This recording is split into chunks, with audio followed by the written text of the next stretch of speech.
What's up, guys? It's Coaster Maniac USA here, and we are finally back after opening weekend. As you guys see, I've got my Banshee t-shirt. I got it yesterday. My parents gave it to me. So, welcome to this episode of the Kings Island Show. And in today's episode, we are going to talk about basically what I've thought about Kings Island this weekend and everything about that. So let's go ahead and get this show started with the first topic, Banshee. And I got to say, no matter what, this is my new favorite ride of ever in Kings Island. So, as all of you guys know, Banshee starts off with a lift hill that when you get to the bottom or the top of it, it'll curve down. And if you guys have not seen Banshee yet, go check it out. It is freaking amazing. It is honestly one of the best rides that Kings Island built, if not the best. So, like I said, it goes down into a turn, and then it also comes back up into a half loop, and then it goes around into another loop that goes around the whole lift hill. So basically, it is just an awesome ride. Longest inverted coaster at Kings Island, or just anywhere in that matter. So that's awesome. But let's go ahead and talk about the scenery of the ride, because the scenery of the ride is absolutely perfect what they did with it. They really themed this ride better than what they've themed any other ride. So they set it up kind of catty-cornered where Son of Beast used to be, and actually before that where King Cobra was at Kings Island, if you guys can remember back to that. So, Banshee starts off with its beautiful sign, reads Banshee, nice and big, 3D kind of thing looking there. And then you walk into a sign, and I think, if I remember correctly, the sign says Haunted Hill. And what is this? This is supposed to be a graveyard, and they made it look excellent as a graveyard. It's just nice inside of there. And the first grave that catches your eye is a big grave that says, it doesn't say it, but it's got the Son of Beast logo, 2000 to 2009, with an internal flame on the top of it to honor the old world record breaking roller coaster that used to be there. So I think that that's awesome that they would do that. And then throughout the whole line you can see different tombstones. Now, something that I wish that they would do with those tombstones is actually put on it what ride it was. Just old rides at Kings Island that they had to tear down for some reason. I think that it would have been awesome if they could have incorporated some of that into the tombstones, but you know what? The way that they did it is just fine. Now, I wasn't able to experience it at night, but I've seen pictures of it at night, and it looks amazing at night too. On the sign, the Banshee's eyes, which right over here, you can see how they glow on here.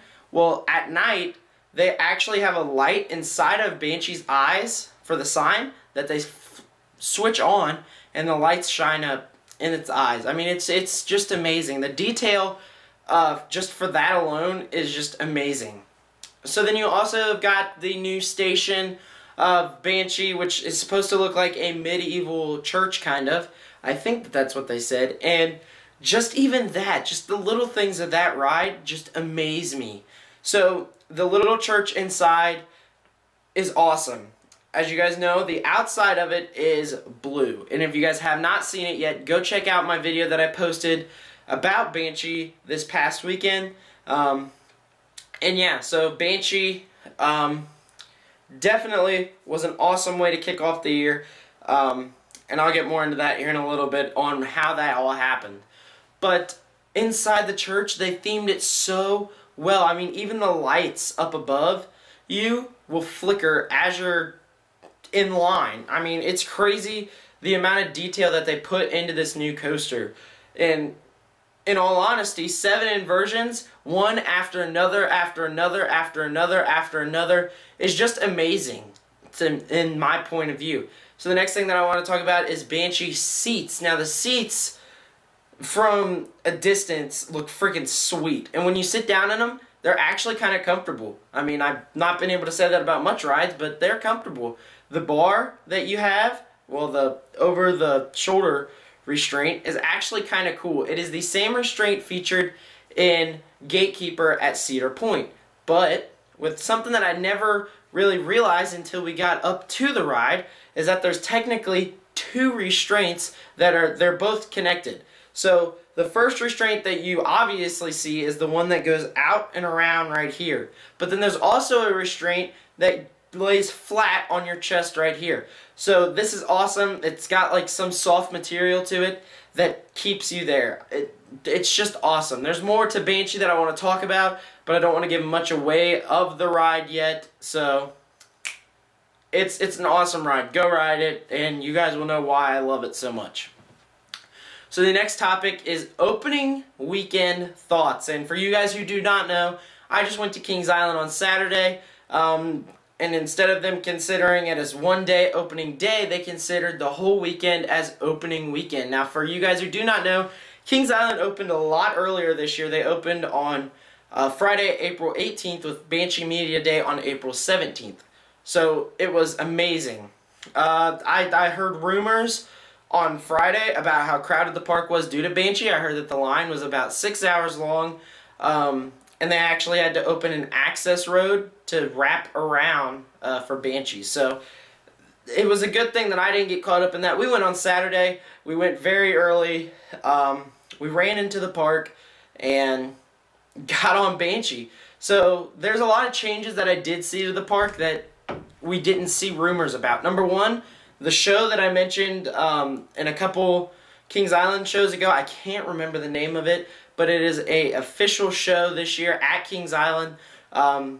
It's like a circus, basically, and it's replacing the Ed Alonzo's Psycho Circus, but this actually looks like a circus. So that's one thing that changed. The next thing that changed is in the back of the Fest House, actually. They made it look more modern day and stuff like that. So it's just amazing the detail that they put into it. The third thing, they removed the water tower and action zone to make a whole new patio with shade umbrella things covering you. So that's pretty cool, if you ask me, that they would do something like that. And then there's just minor changes around the park. Like when you wait in line, now they've got something called Fun TV that will play music with music videos, do games and trivias with you throughout while you're waiting in line, and just give you some celebrity news, basically. And it's pretty good. It kills the time while you're waiting in line. So I think that so far the changes that Kings Island's made so far, I mean, it's only been one trip for me, but I've seen a lot of different changes in Kings Island, and that's awesome. And just from riding Firehawk, which I will get back into that here in a little bit as well, going up the lift hill, as you guys know, Firehawk is featured right beside where Dinosaurs Alive takes place. I could look out and see that there's a couple new Dinosaurs Alive dinosaurs. Now, sadly, I did not go through Dinosaurs Alive opening weekend due to the fact of how awesome this weekend was. So, planning on doing that here soon. And if you guys do not know, I mentioned this in a different Kings Island show. You guys can now get in with a gold pass or a platinum pass free to Dinosaurs Alive. So that's pretty cool as well. So I want to end this video talking about the trip review, and this is going to be a new segment that I have on this show. Every time I go to Kings Island, I'm going to make a Kings Island show just for you guys, talking about the trip, and that's how I'm going to end the video. So me and my friend Luke, who now has got a YouTube account, go check him out. He's Lucas T. Kelly.